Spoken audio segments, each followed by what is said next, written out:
But I want to salute every service member who has helped us carry out this critical mission. It's really a very important mission. And I told Pete we should use some of these dangerous cities as training grounds for our military, National Guard, but military, because we're going into Chicago very soon.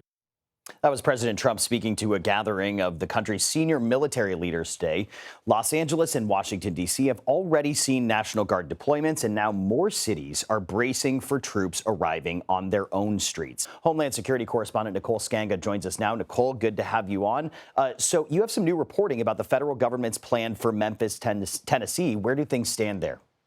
Tom, good to see you. Today, beginning in the early pre-dawn hours, federal law enforcement soft-launched almost a test case federal task force in Memphis. 9 arrests were made, including 4 immigration-related arrests conducted by ICE. 2 illegal guns were seized. But this is going to grow. U.S. Marshal Service is the lead agency there, but roughly a dozen federal law enforcement agencies are being sent to the Tennessee city.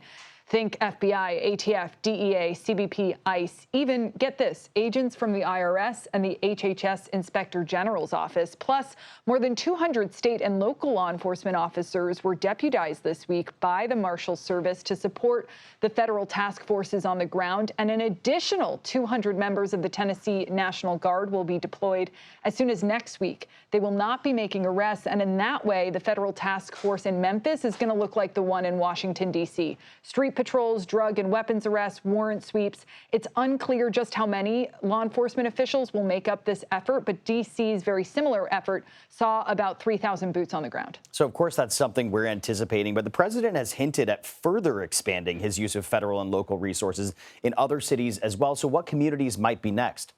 Yeah, so we have 100 CBP personnel spreading across Portland now, with the Oregon National Guard saying it's begun mobilizing Guard members. Thursday, the absolute earliest they could arrive. The FBI arresting 4 undocumented migrants this week there after one pointed a laser at U.S. Customs and Border Protection.